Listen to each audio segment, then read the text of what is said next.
Island Autism group started, Marcy Bettencourt and I met as our sons both started Project Headway together.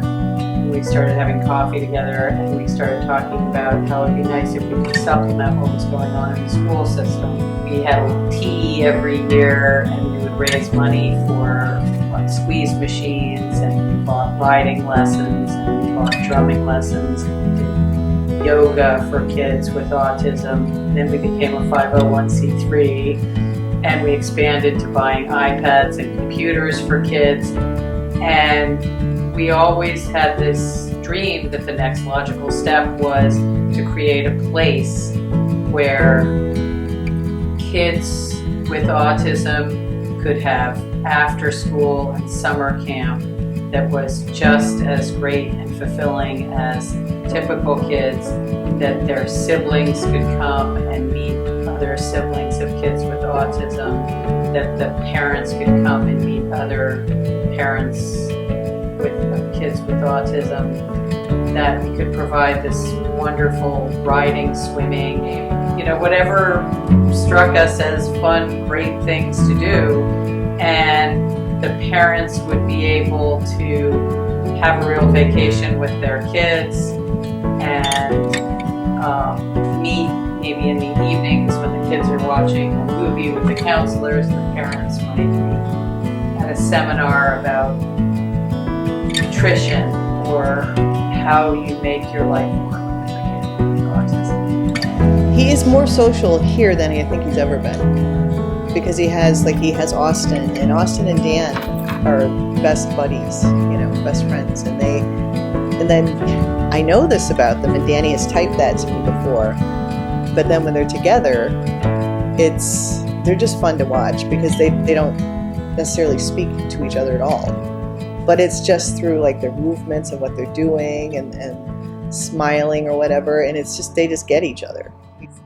Before I moved here, I did vacation here, and I looked for opportunities for John to attend some of the amazing camps that they have here. There are theater and agricultural farm camps, and none of them were able to take him because they weren't set up to deal with a child who needed one-on-one help accessing their curriculum. I finally worked with the YMCA and for him to go there, but they required an aide that we had to find and pay for. So, that's a real financial burden on families who are already, trying to pay for many other things, therapies. Now it's very hard. There are some camps that take kids with autism. They usually have to have a one-on-one with them, so that our center would provide that. There needs to be something for these kids to do as they get to be high school students and as they get to be adults. And the Y has a wonderful program now for high school students where the high school students can hang out.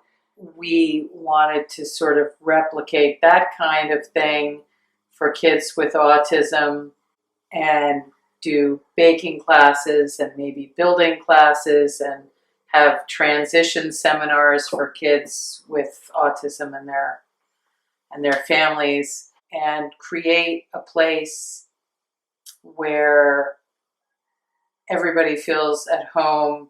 That's a really cool place that the community, the typical community would love to go to. So you could have a baking class with typical people with autism, people with Down syndrome, just sort of embody what I felt about the Vineyard when I first came back with my two kids.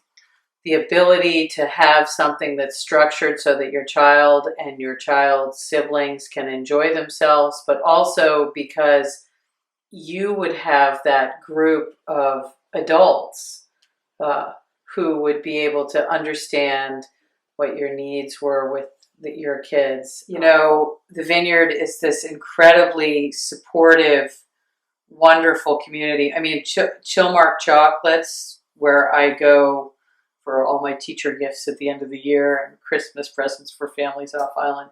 They have this wonderful setup where people with disabilities are working side by side with people without disabilities, and everybody is enjoying themselves and working together.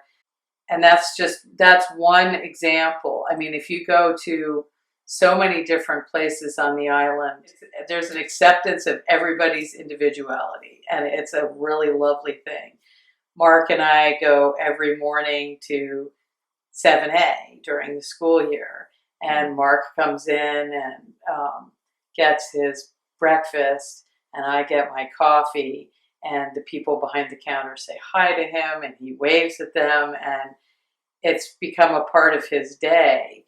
And I think if you asked any other parent of a kid with autism, they would tell you that there's just this huge embrace from this community. And I'm sure that that's why Danny feels so strongly about being here and not wanting to leave. And then I feel the same way, because I see how happy he is and how integrated he is in the community. When you go out, like to the grocery store, most people at the Stop and Shop know us because we make an entrance and we make an exit. And, there's that aspect of a small community that's really positive. The way that people greet him or look at him and make eye contact with him, they don't turn away from him, which has happened many, many times. They're just open. The people are very open, and they're kind. He's always, I've never felt like he was unwelcome anywhere we've ever been with him. Well, it can be really challenging to travel or to do much of anything, often when you have a member of your family on the spectrum.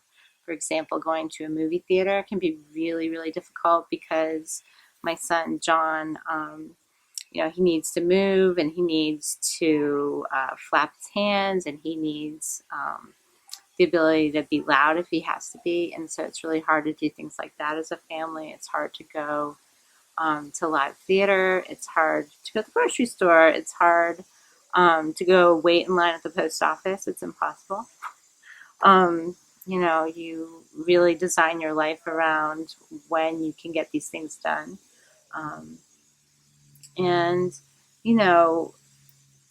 Here on the island, there are so few opportunities for parents to get respite. Off island, there are many places that will have overnight respite for parents to drop off their kids and take a night, or they'll have daytime respite, and that doesn't exist here at all. It's not like a city or an urban place where there are centers and you can drop somebody off and go do your grocery shopping or go to your job or whatever. A center would be perfect. It'd also be great for parents. I know one of the challenges was, who do I talk to? Like, where do I get information? And yes, you can Google this, you can go online, and there's plenty of bigger communities that'll have all of that information there, and you think, wow, there's that workshop in, Needham, or there's a workshop in Boston and one in Cambridge, but I can't go there every Monday night from 6 to 8 because I'm working, and how could I possibly get there and be home? There need to either be providers here, or they have to be able to come over from the mainland. And, if there was some sort of center where therapies could be given, or where it could grow organically out of that, it would go a long way towards helping our kids. Because right now it's the school system.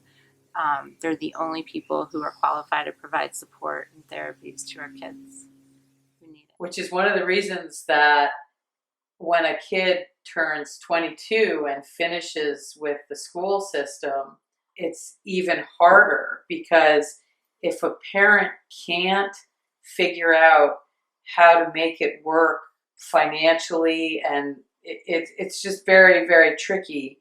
If a parent can't figure out how to house their child, there is no community housing for adults with disabilities here. There are a lot of programs where people do it privately, but they have to fund most of it themselves. If they can't, then the transition suggestions are you should go off island, and to have a kid who doesn't have the ability to talk, or maybe does, but it doesn't have the ability to function easily and comfortably in a bigger world than our nice little cozy world that we have here, to send them a boat ride away from you is just inconceivable to a lot of people. I'm nervous now because he's going to leave school in May, and if I don't get something together, through community services with the job employment stuff, then he's sitting here all day in his room. But you have to be diligent. You have to go to all these meetings, and you have to somehow have a job, and a life and a family and all those things. But your main focus, mine right now, is always about what's the next thing to do for him. Yeah. That would be a nice thing that I think the center could add, is just to give parents, a break, or just give them a real opportunity to talk to other parents. Mm-hmm.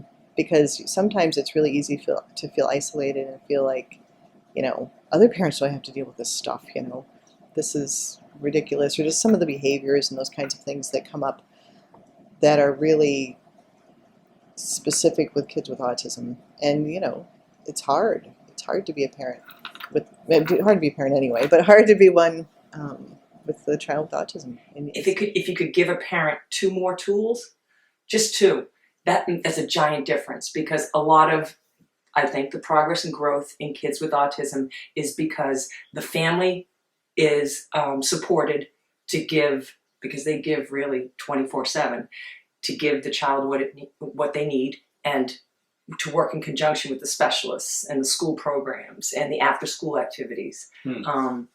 And they do need that. They need after-school activities. They need summer activities. They can't just be about school and home. It would be really great if the school and the community services and the parents and everybody and businesses and the community worked really well together, just to make sure that Dan has a life here or a home here, just like everybody else. And I think that the Vineyard has a history of making sure that people who were born here and grew up here can live here their entire lives.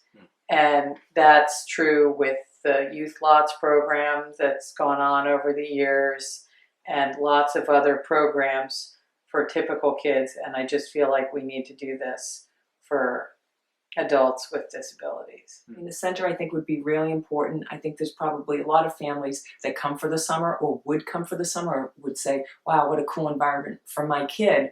And they may be in, a larger community with a great summer program for their kid, but they could bring their kid here with their family and experience the Vineyard with their child and their family.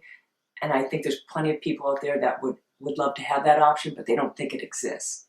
And it doesn't right now, because, you would call up the school department. They can't really put you in a public school program because you're not a student here. But this autism center is completely from the beginning to the end. You can network with parents.